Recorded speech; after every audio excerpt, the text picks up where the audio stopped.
You're listening to the Build Your Business podcast, powered by Turnkey Coach, where we help business owners find freedom over fear. I'm Matt Reynolds. And I'm his brother, Chris Reynolds. Join us as we help build your business and move from fear to freedom together.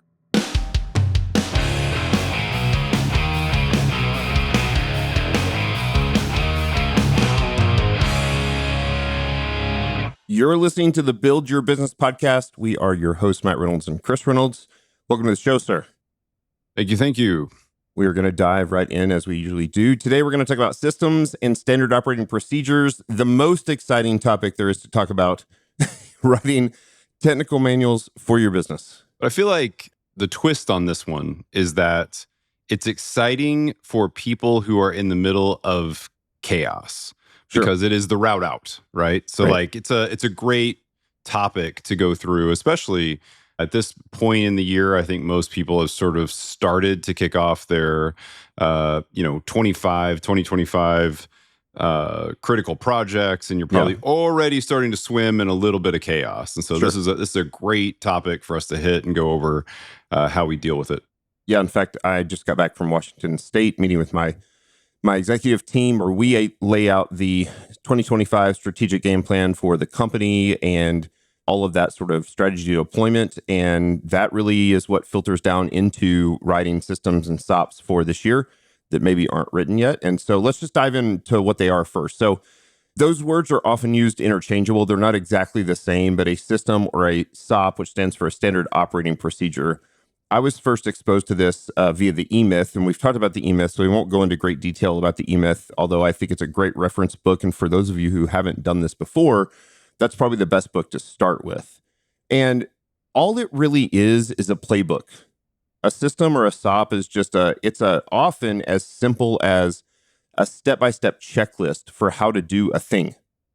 Almost everybody's actually familiar with this because you use this on a daily basis, maybe just not in the business. So for example, a recipe, a well-written recipe, is a SOP.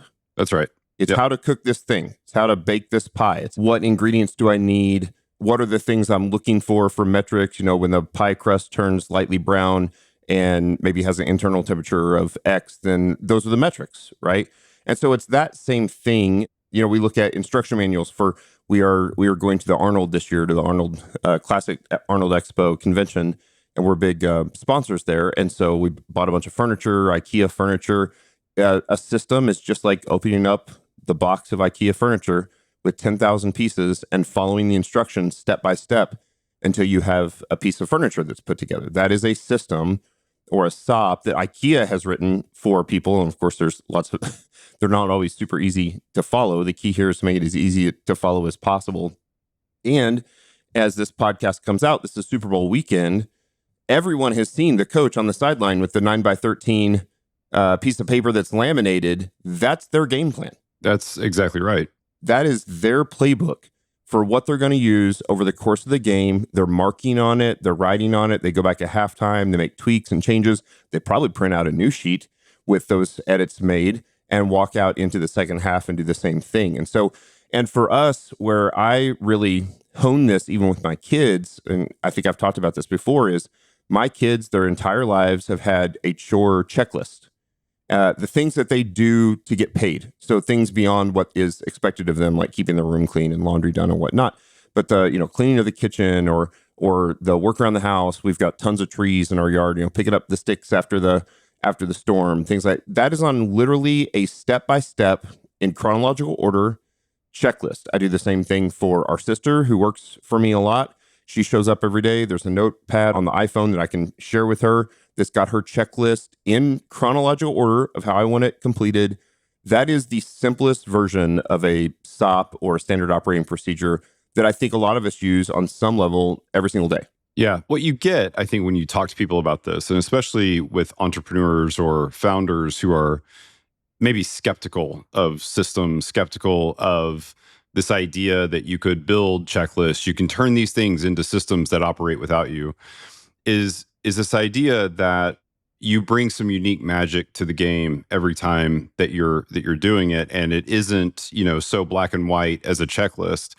The reality is there are a lot of things that are that way, But those things are things that are not yet ready for you to turn into a checklist in That's some right. circumstances. And in some circumstances, you're actually just wrong and you could absolutely turn them into a checklist. And there's even a transition period, I think, where you often turn in the work that you have to do as a founder or an owner into a SOP that then you are the manager of that SOP. You follow the SOP, you tweak the SOP, but eventually the day will come where you will give that away as well. Right. Yeah, And so that's what we exactly want to right. do is as we start to write systems and standard operating procedures in our business, we want to start with the simplest task at hand. The thing that you can get the easy win on, you've talked about before. If you can sit down and write a SOP in 5 minutes, that's the one you should start with. It's actually not the most important one. It's the simplest. Yep. It's kind of that Dave Ramsey, like whatever credit card you have the least balance on, even if it's got a high, lower interest rate, you still pay that one off first because we're looking for easy wins here. It's a snowball, right? Snowball concept. Same thing. Start small and grow that thing bigger and bigger and bigger over time. We have read a lot of books on this, and we'll give some notes again. I talked about the E-Myth by Michael Gerber. You can get it on Amazon. It's a best-selling book, and it's that introduction into systems and standard operating procedures. And again, coming back to what you just said, I think that the problem that most founders have, that certainly I had, and I think you have had in the past as well, is that most founders, you start this business, it's your baby, and you have on some level superhero mentality. And you're like, I can do all of it better than everyone else. Yeah. And that's true. Yep, it is. For a time. But the reality is that if you continue to do that, you spend your entire life drowning in the business and not working on the business. So at some point, you have to be able to trust people enough to train them up, to write the system, write the SOP, give it away, train them in their first few weeks of using that SOP, and then it becomes theirs. They have ownership of it. Their job is to tweak it. Their job is to make it better. And then some of those people in the early years, you might go from employee of 1 to an employee, of 5, let's say, or 3 to 5 employees. That eventually grows to 20, which means each one of those people then are writing SOPs. They're passing down to the people that direct report up to them as well. And so this system works because this is really the only way you can scale your business long term. Yeah. Is through a very systematic, logical progression of systems and standard operating procedures. Yeah. And actually, so I have not only heard it, but I have felt it myself. This idea that no one can do it better than me. And the quality of your startup, of your business, whatever, is really based on you. You set that quality bar for your company. You set it for your employees. You set it for everyone. It's actually the primary role of a CEO is to do this. And so in one of the hats that you're wearing as a founder is CEO, then one of the main things that you are supposed to do is set the quality bar for your company. That's right. But there's an interesting piece here, which is that while you are the best, probably, certainly at the beginning, at all of these things, at the technician task, we talked about the technician role before, there is actually a moment where you are not. And that moment when you are not isn't even when you are when you are no longer the most capable of That's being right. that. Sometimes it's when you start missing meetings. Yep. It's when you start being the bottleneck. I would actually say that most founders dive into this idea of systems when the current systems are breaking and the current systems it's all in your head and you're doing all the work. Yep. And it turns into that feeling of chaos that you were talking about. When That's you start exactly feeling like right. it's just chaos. I can't get my head above water. I'm drowning in this urgency. And that's a lot of what my book is about, of undoing urgency. And so that's certainly a place. I think my hope is that the listeners this week will hear this and will make these changes before they get to that point, before they get to utter chaos, right? And so, So some other books that we've read that are great. Peter Drucker actually has a handful of books, but you mentioned Management is by Objective, or MBO, the practice of management. Drucker also is famous for his Effective Executive book. Those tend to come sometimes a little further down the road. So if you're a little more of an established company, you're like a true CEO, Drucker is fantastic. Andy Grove, which we've talked about, has a book called High Output Management, probably the best management book ever written. He was a mentor for John Doerr, who then wrote a book called Measure What Matters, which is really what got you and I started on what has now turned into the game plan. And so I certainly don't want to put myself in the family tree of Andy Grove to Doerr to Matt Reynolds, but the reality is that those books shaped very much the way I run the business. And so All of these books are excellent. I think the best place to start is still the E-Myth. And then also we've talked a lot about Dan Martell's Buy Back Your Time, and the concept there. There's significant portions of that book that lends itself to writing systems and SOPs so that you are purchasing back your time. You're giving these other things away that you don't have to do so that you can focus on the stuff that really matters. So a good synergistic book as well with Undoing Urgency. And so all of those books are excellent. There are others out there, but those are some of our favorites. An aspect of this that is personal management of your tasks and organizing that as a founder, that's it's unclear where your stuff starts and ends and the business's stuff starts and ends, right? So That's right. some of these books are better crafted towards the individual who is in the early phases of their founding process in an early company. And then some are, Andy Grove with Intel, pretty big, right? Right. Sort of scales up. Right. So, no matter where you are in that journey, everybody struggles with the same list of things. And I'll just give you a little bit of interesting info on this. I know sometimes this happens, certainly with authors, but it happens with podcasts as well, where you can be listening to this and think, oh, Matt and I've got this figured out. We've got this, we got this nailed. Absolutely. And the answer to that is actually, most of the time, we're talking to ourselves. That's right. That's right. So just to give you an idea, I missed 2 meetings yesterday because I had quickly in my situation is strange in that I do deep work a lot, but in my deep work, I'm inventing solutions for companies. That's what I'm doing. Right. So it's never been done before. Like I've not done it. No one else has done it either. And I'm inventing some new solution. And that solution is, deeply technical and all those things. I had not yet taken the time to hand off more of the tasks that I needed to hand off, to build the playbook, to make the introduction to the people and do all the things that need to be done. And so at every phase of growth, you will run into this problem again. You will see it again. There will not be a point in time where you go, oh, I tackled that. That's solved. No, it isn't. Right. It's solved for this phase right now. And I've done this many, many, many times. And at varying degrees of scale, you run into the problem again. And luckily, it's like an old friend. You look at it and you're like, oh, thank God. Like this is where the solution is. Like I need to hand a few things off, make some introductions. I need to write some playbooks, and I need to go through this process. So just understand, give yourself a lot of grace on this because everybody runs into the same set of problems over and over and over again. And at scale, it will continue to happen. Sure. And you just got to remember, I'm starting to feel the stress. The urgency is getting super high. I'm starting to miss meetings like, oh, crap, I need to go in and do some work here to hand some things off. So just a note that everybody deals with this. We will often talk about the carryover between training.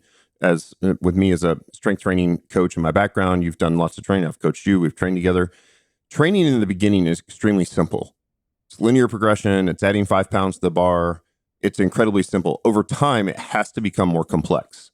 The key is to not let it become more complex than it has to be. It's still the simplest it can be for the period of time that you're in. As the business grows, as you might imagine, I can't even fathom the complexity at, say, Amazon, where they're running these 2 massive companies, if not even more, in the retail side and the AWS side, or Google, Alphabet. Think about all the things that Elon Musk is doing. I have no idea how he does those things. But for us, as our businesses have grown, in the beginning, it really is relatively simple. You're doing everything.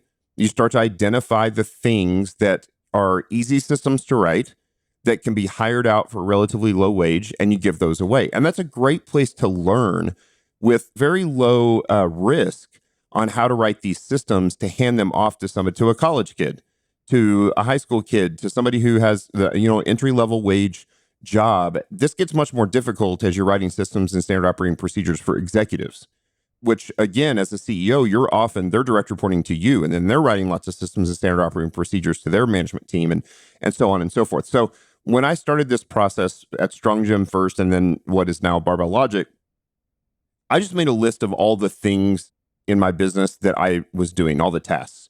And we've even talked about this in kind of setting up, identifying this list of important, urgent sort of dichotomy of things. And so I had my list because There weren't any other employees in the beginning. And then as those things started to fill up and I just couldn't stay ahead, I started to write systems and SOPs that were the simplest things I could write in 5 minutes or 10 minutes. I sat down and did the work. I hired somebody to do the thing. I trained them up on the thing, which shouldn't take very long because it's a simple task. And then you give them the system or the SOP, right? And so the key then is to start writing those simplest systems first. And often even the ones that you are still doing, you then get to test that. It's really just the scientific method. Is it working? Are things in the right order? As you get it pretty tight, and it's not going to be 100%, then you'll start to give that thing away. And so the key here is that you have to start. So you mentioned about giving yourself grace, and I absolutely agree, because even today at Barbell Logic, as we continue to grow, just coming back from Washington and meeting with my executive team, we recognize that for 2025, there are 3, 4, 5, 10 systems that are new endeavors for the company in 2025 that we don't have systems and stops written for yet. We have all these other, we have thousands of those, but we have 5 or 10 that need to be written now. And so now the goal of the executive team is to come back and figure out who needs to write that system or SOP. Is it somebody on the executive team? Is it somebody on the management team? And start to pass those things down. And so one of the things we do then at Barbell Logic as the business becomes a little bigger and becomes a little more complex is then not only do I look at my task lists, I start to look at the life of the client, every single touch point, every single milestone of the client, from the time the client first hears about you on a podcast or sees a YouTube video or whatever that thing is, when they first have engagement or awareness that you exist, to the time they become a lead, to how you nurture them as leads, to how you convert them, and all of the things that go in that. That's not just a one-step process. There's all sorts of, there's some people that are just like, great, money wired, done, right? And then there's others that want to do 9 phone calls to be converted, and then you convert them. And then you start to go in the process of the post-conversion client lifecycle. Like, how long does it take for them to get buy-in, to fully activate, to really accept the thing that you're providing them, the service or the product that you're selling them. And from there, then it's like, okay, then what are all the things that could potentially go wrong? What are all the possible roadblocks or challenges that they're going to have? And so we've mapped out our client lifecycle. And for us, that includes both in the B2C sector and the Barbell Logic online coaching sector, where we're dealing directly with, our coaches deal directly with clients. It's a heavy leaning on the marketing team, advertising, sales team, customer service, coaches, all the way down to the client. But then as you get to the B2B sector, it gets even more complicated, because now you're selling not just to an individual client, you're selling to a business who is then leveraging your service or product to their clients. And you have to start to think about that entire client lifecycle. And so where this has really come to fruition, even for me personally this year, is that 2024 was a very busy year, obviously writing the book. The book has done very well. This podcast continues to blow up. We had 475,000 downloads last week, which is insane. It's nuts. So thank you so much for listening, and please continue to share and give us reviews. It's been fantastic to have this podcast, but we are at a spot now where the growth in the company, we believe, is primarily going to be leveraged, or we're going to move the needle the most in being able to grow the B2B commercial sector. So Turnkey Coach, which is our B2B product. And I'm a great sales guy. And some CEOs are sales CEOs, and some CEOs are tech CEOs or engineering CEOs. I'm a sales CEO, which means for the next 6 months, these things that have taken me out of the sales cycle, it's time for Matt, the CEO, to get back into the sales cycle. Not because I want to be the head sales guy for the rest of the life of the company. I don't. It's time for me to revisit the systems and SOPs, train up the team, create those things, learn from the ones that are already doing excellent versions of sales, both in the B2C and B2B sector, and write those systems and SOPs and devote my time there. And that's where, not to skip ahead too much, but this is where it comes down to the game plan, where you start to identify what are the most important goals that you need to achieve in the business each year, which then also requires you to pull weeds on the things that you're doing that you shouldn't be doing. Yeah. So the first thing I do in understanding, okay, here's how my role is going to change a little bit in 2025, is I have to look at the things that I'm doing that no one else is doing or no one else can do because the system or SOP hasn't been written, write it, and give it away. That's exactly right.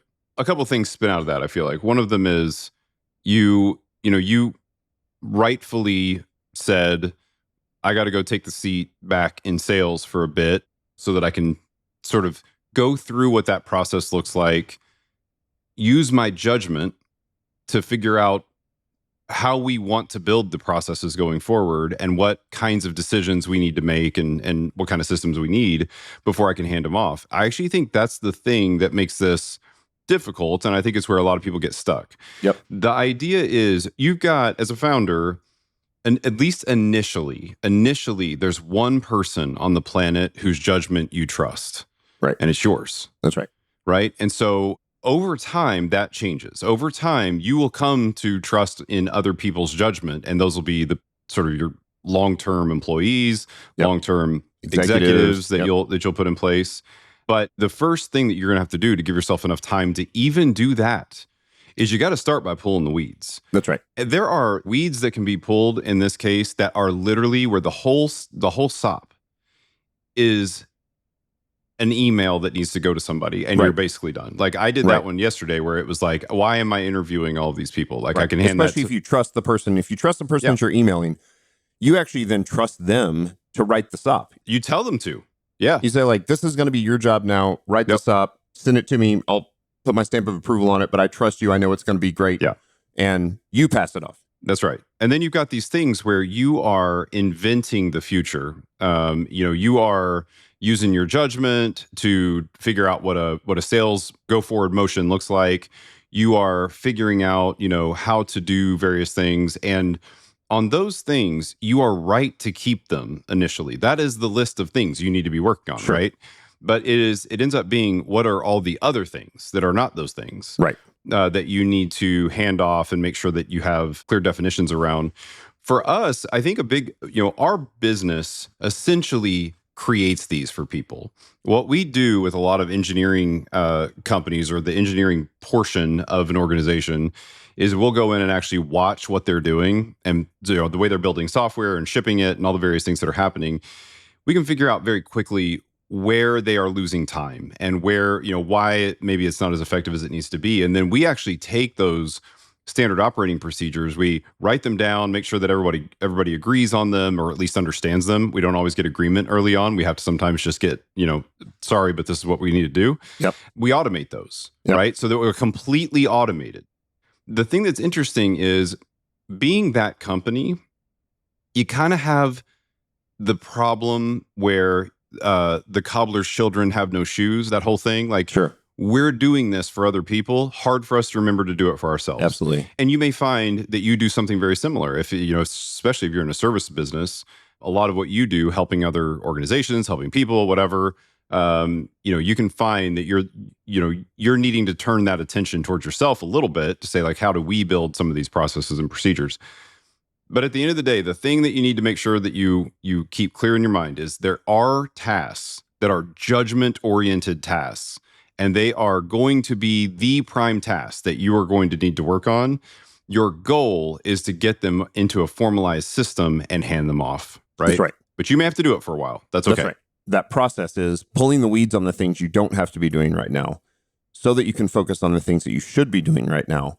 As you're focusing on the things that you should be doing right now, you're then writing the system for that thing, so that eventually you don't have to do that thing either. That's right. Maybe a Dan Martell might disagree with me. For us, I love my work. You love your work. It's not so I can unload everything off of my list forever, so I can just retire and have a cash cow and just be the owner of the business and get paid. I like solving problems in the business, just like you like solving problems in both your business and other businesses. And so it's not that. It's that there's always the next important thing that the founder or CEO needs to do. And so that's why things like the game plan, a seasonal game plan or a yearly game plan, constantly focuses you on the goals that really matter. That's why you can't have 20 goals. Yeah. That's why. So for example, out of our work in Washington, one of the things that we noted that we thought would make the biggest difference for the companies, we have 3 primary priorities or goals for this year in the company. And because you help work on Turnkey Coach, your dev team does. It is very easy to convert coaches to Turnkey Coach. It's very hard to get them fully bought in, or what we call activated. So as we define activation, to get 90% plus of their clients onto the software, or to have at least 5 or 10 clients on their roster, whatever that is. So that activation piece, it's that buy-in piece. It's what happens right after conversion. It's very clean, very clear onboarding. It's how do we move somebody from conversion to full activation? Well, I'm actually not owning that. Andrew owns that. He's our COO. He helps organize the entire product team. He works with you at Certain and your dev team and our dev team. But for him, in the same way that I have to go back and do some sales and understand the sales process again because of how the world has changed the last several years, as a tech person, I think a lot of times you just have to go back and talk to the customers. Yeah. And so for him, there's going to be a lot of talking to customers to understand where are their pain points that are keeping them, that we're able to get them converted, but not to step in and fully bought in to the system. So that activation piece is his SOP, is his responsibility to write and then to pass down. After that, and this is not in chronological order, for us, number 2 is acquisition.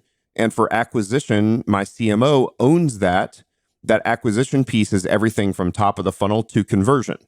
I'm going to own the conversion piece. So in this situation where even though I'm the CEO and the founder, I'm actually direct reporting up to the CMO in the acquisition piece. Yeah. He's in charge of helping make sure we have systems for every play. Again, top of funnel, lead nurturing, conversion, all of that. And I'll write the systems from lead nurture to conversion. And then to have a smooth handoff to the activation team from conversion, and then that activation team is product, customer service, working together a lot, lots of talking to the clients. And then from there, it becomes more of an expansion or a retention. How then do we increase the lifetime value of the customer from that perspective or from that point on? And Nikki Sims, my CXO, she'll own that, and she'll own that SOP.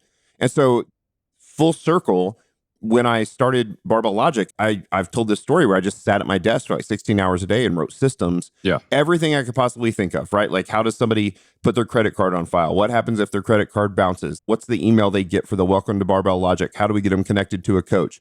How do we get them to do their first test workout? Does the coach know all the technology to break down the technique? All of those sorts of things were very important and very clear to me that was what needed to be done because I had been coaching. We also have an advantage that you've talked about in the past that I think sometimes we forget as a moat for Barbell Logic and Turnkey Coach is that we've built Turnkey Coach for strength coaches, and we are strength coaches. Yeah. And so what we've done is we've built this software and this system to serve Barbell Logic online coaching first, really we hadn't even looked forward into the future of being a B2B company yet. And now we're building something that we enjoy and that we like and most of our coaches are not just coaches on the platform, but they're clients on the platform. So we see it from the client side, we see it from the coach side. And then we can go to other businesses, other coaching companies who maybe aren't quite like us, but we're already really close on solving those problems. I remember you talking about when you were running an insurance software company. You've never run an insurance company. Yeah. And so you're trying to solve problems for an insurance company having never run an insurance company, which is what 99% of all tech companies do. We've got the opportunity to be able to build a thing. And then we now look at Barbell Logic Online Coaching as really the alpha tester of the features that we produce, of the things that we launch. We often test those ahead of time. Let's see what the feedback is before we push them out to the rest of the B2B world. It's the best opportunity you can have. Like wherever you can do this as a business, you should always do it. The idea in software is called eating your own dog food, which right. I don't really know why they call it that exactly. But the idea is the stuff you make is maybe not totally fully baked yet. And you want to be the first consumer of that so that you know what the experience is like. That's right. Whenever you can be the customer and also the company that is delivering the goods or services to that customer, you're in the best possible feedback loop you can be in. And not a fake version, not like I'm going to pretend to be an insurance company or I'm going to pretend to be a strength coach. We actually are strength coaches. And so I actually said when I was basically building an insurance software company, further along in that process, it would have been valuable to have acquired a small insurance company that wasn't competitive with our customers so that we could run it and use the software simultaneously. That feedback loop was one I always wanted. And the closest proxy that you can get to this, and I actually think this is also really good input for those of you that can't do this.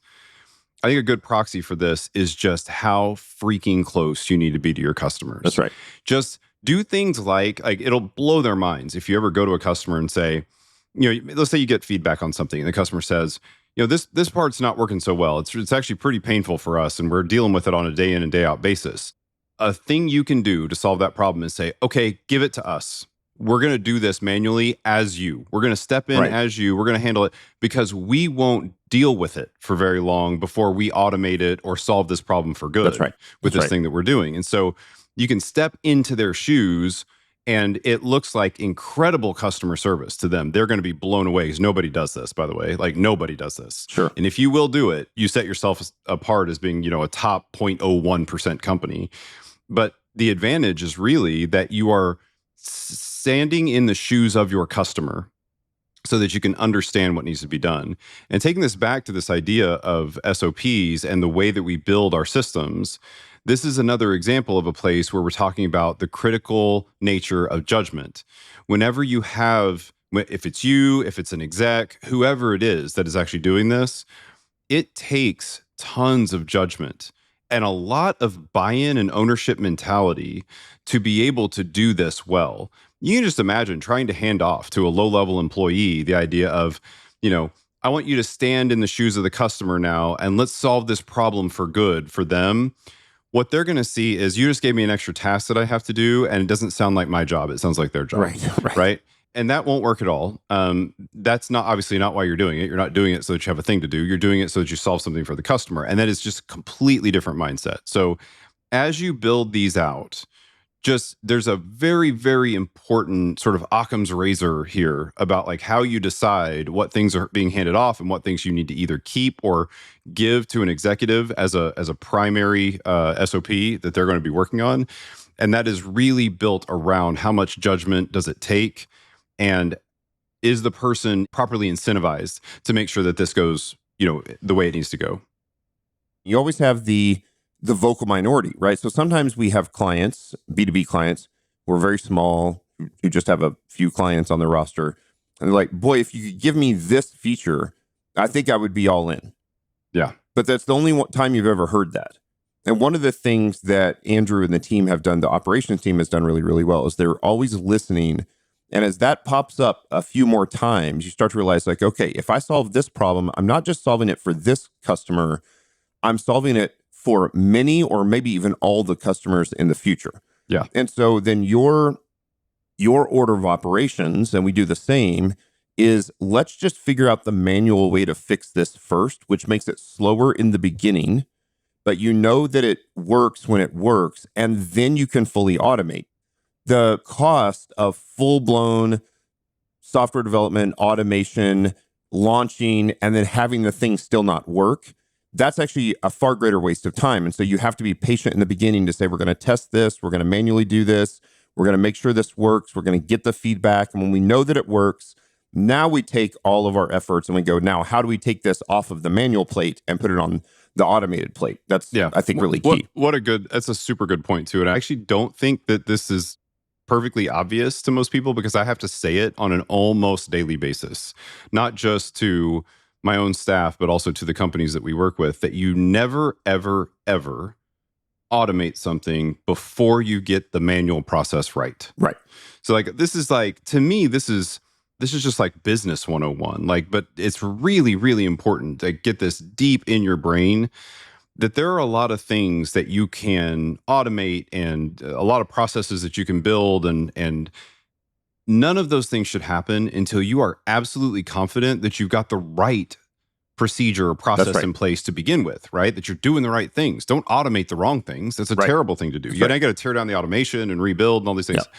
That's why it's so important that you always, always, always do the work manually to start. Make sure you validated that it's good. Make sure that the customer experience is good. Make sure that the whole process is the way you want it to be before you get it locked down and start automating it. Because even the automated processes, once you build them, still have to be maintained. Of course. And they'll have to change a little over time, right? Yep. Things change on the ground, new technology emerges and all of that. So these things will have to be revisited over time, but never, ever, ever automate a thing until you have it manually working exactly the way you want. Yeah. So the last piece on that is just to understand what you said there at the end is very important, is that all SOPs are living SOPs. Yes. These are not documents that go into a 3-ring binder, not that anybody uses those anymore, but and then just sits.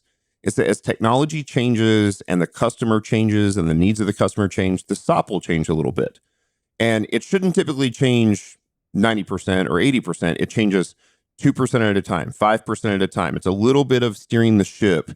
And if you already have a great system or SOP in place, making a 5% change is much easier than making a 90% change to that SOP. So you just have to recognize that these things are always living. That SOPs that I wrote 10 years ago for onboarding a client, our onboarding system looks totally different now, but it didn't go from what it was to what it is overnight. It took 10 years of little iterations to continue to get it better and better over time. Well, then that doesn't feel like such a huge spend of resources, whether that's time, effort, or money.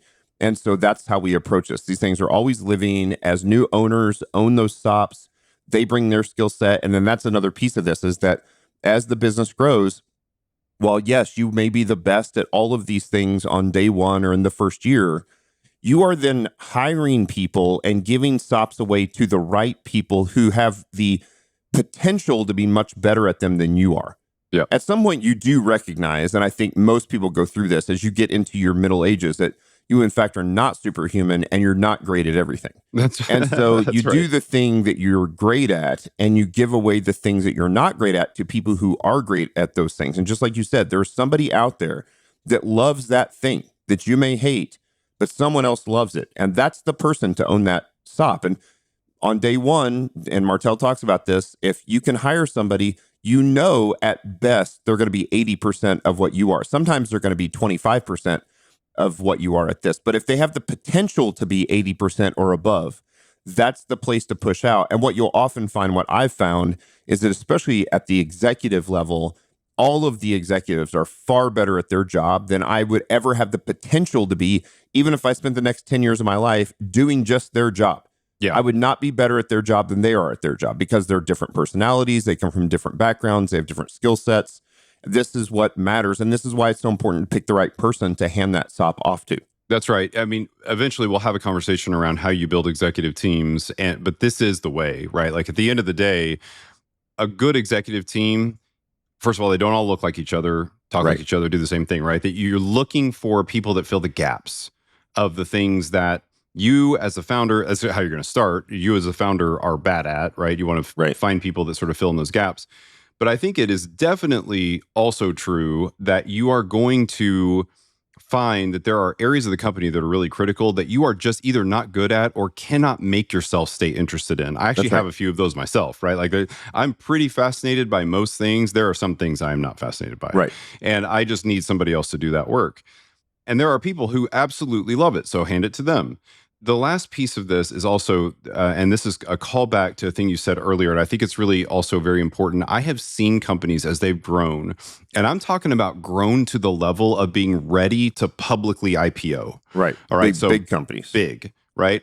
I have seen the CEOs of those companies still have to go take a position within the company, take off CEO hat for a second, right? You always keep your CEO hat on, Sure. technically, but they take it off and go step into like a key sale or some of the key roles that need to be done, because at the technician level, and it may not be sales, right? If you're in the tech company, in the technician roles, that human is still probably a top 0.0001% in that one technical space. And every so often, they need to go step into that role for a second to help the company get something across the finish line. Sure. It should not drive you crazy if that has to happen. Of course. And it is not a failure if that happens. That is simply my way of saying, yes, you're going to hand things off. Yes, you're going to create standard operating procedures.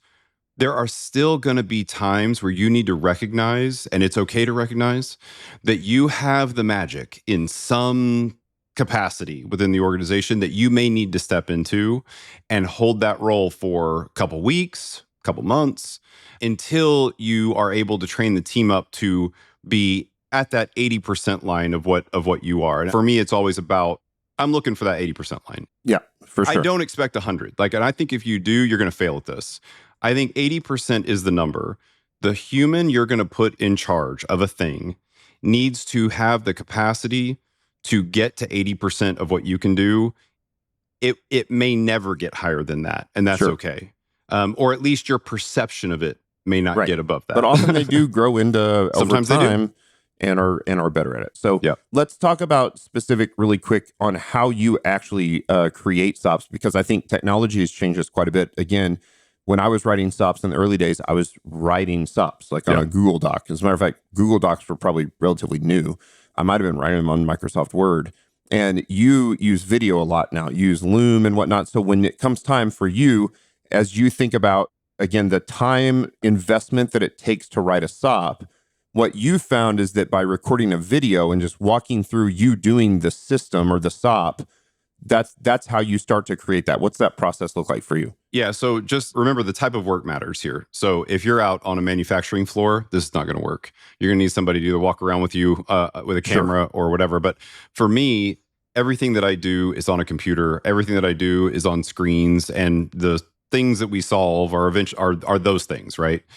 So what I've learned is that it's okay for me to take even a pretty critical event, something that's like, this thing needs to get done in the next 30 minutes, or this customer is going to be pretty upset about it. Even in that kind of intensity, which is where we live day in and day out, I will still fire up a Loom video and record my screen and talk through it as I go. It doesn't slow me down more than 1 or 2%. Because I'm doing this anyway. In my head, I'm thinking all the steps. And as long as the words come out of my mouth while I'm showing it on the screen, just like if I was on a Zoom call or if I had a person behind me or something and they were looking at it, right? And I walk them through step by step what's going on. And I do that because that is so easy for me to hand off. I got to do the thing anyway because nobody else knows how to do it yet. So I got to do the thing. Might as well record the video. Once I've recorded the video, I now have most of what I need to hand it off. And so what I'll do is I'll take the video, I hand that to the most ideal person to own that standard operating procedure, and I tell them, this is a process that is mostly baked. It's not perfectly baked. So if you have any questions, ask me. There's like this little period of time where I want to make sure that we get this really well refined. But I go ahead and hand it off, and then I tell them, I want you to make the generic SOP, which means I don't want, a written form of my video. That's not going to be helpful. They can just watch the video. What I want instead is just very generic lines for this. Today, you can get Loom, for example, which is a tool I typically use, will give you the transcript. You can take the transcript, drop it in AI, and say, I want a generic set of steps for this thing. The thing is done, right? Or 90% done, right? So you're watching the video, you get it transcribed, you plug it into AI, you say, give me a clear step-by-step SOP for this. And then you just pour over it and you basically copy edit that. If that's and right. make sure that it doesn't miss any steps, make sure that everything's clear. It works incredibly well. So it's a great way to do a SOP for sure. Well, and then I think the final step of this is make sure they understand that they now own it and that they can and should change it. That's right. But now here is really the kicker, because people suck at this. And I just want to make sure everybody hears it. You can make changes only if you write those changes down and they make it into the formal documentation. That's right. What happens to unravel a company is that people will take these standard operating procedures and things get busy. There's just, I had a critical customer ticket I had to deal with. Okay. And it changes over time with no documentation and no clarity. Now they're the only person that can do it. Now you got a problem. And then that person dies in a car accident or leaves the company or whatever. And it's just like, oh God, nobody knows how to do this anymore. Exactly. I don't want to say this like it's I don't see this super frequently, but you can also just be held hostage by people that are like, I have found people, it's a rare person. And if you ever find them, you have to fire them immediately. You have to immediately fire them. I have found people that will hoard information merely for the purpose of making sure they're the only one that knows how to do the thing. And when that happens, a company, that's cancer in a company. You can't have that. So it's that linchpin model that the book is fine, but if you've ever read that book, there's a little bit of that. Like if you're wired just to be evil enough Yeah. that you make yourself the linchpin, and then you hold that hostage over the company. That's gross. Yeah, that's real not bad. part of the core values of who we are. And That's so, right. Last step in there is just you got to follow up. So Yep. this is where your one-on-ones will happen with the people that you hand these things to. You should be having those anyway. One-on-ones are very valuable. We'll have a conversation about that at some point. But I think those one-on-one meetings, one of the primary purposes of them is just to also go over any SOP changes that they have in place or that they have questions about. Make sure that your judgment is still being applied until it has made its way to lower level employees sort of take off. yeah, this is where I still love, as simple as the technology is, of like a Google Doc, because I can hand off a SOP to somebody and say, I really want you to follow this SOP 100% the first few times you do it.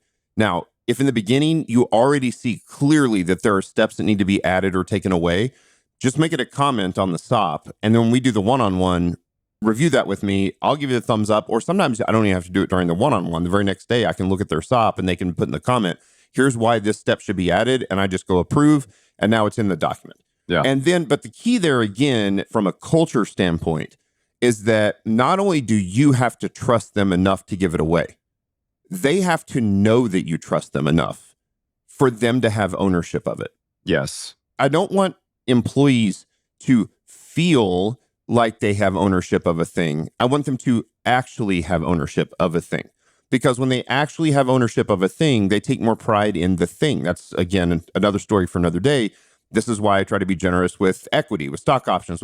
I don't want employees who feel like they're owners of the company. I want employees who are owners of the company. I want employees who are owners of the SOPs, because that raises their level of pride and expectation for themselves to go like, this is a thing I own. My boss, the investors, the board, they've entrusted me with this thing. I own it. Therefore, I'm going to, if you've hired the right people, I'm going to swing for the fences and knock it out of the park. I want to prove to everybody that I can crush this, because most employees, especially great ones who are internally motivated, want more responsibility, not less. Yeah. They just want it clearly defined. And what a SOP does is it clearly defines the responsibility and the expectation of the SOP owner and the team that comes under that. And so that's really, really important. Yeah, I totally agree. By the way, we're going to have to wrap this one up because we have a final stop coming up here. We're not going to hit quite the last point. That's okay, because it probably has we'll lead into a whole podcast coming we'll lead later. Into how these things lead into the game plan. The goals, actions, metrics, and execution. And really the execution is the SOP. That'll be the teaser for next episode or next couple episodes coming up. So that's another episode of the Build Your Business podcast with Matt and Chris Reynolds. Again, things are going great. Rankings are awesome. Would love for you to share this with a friend or family member. 5-star review or honest review anywhere you listen to your podcast. Tell somebody about it. Share it on social media, and we'll see you guys next Friday.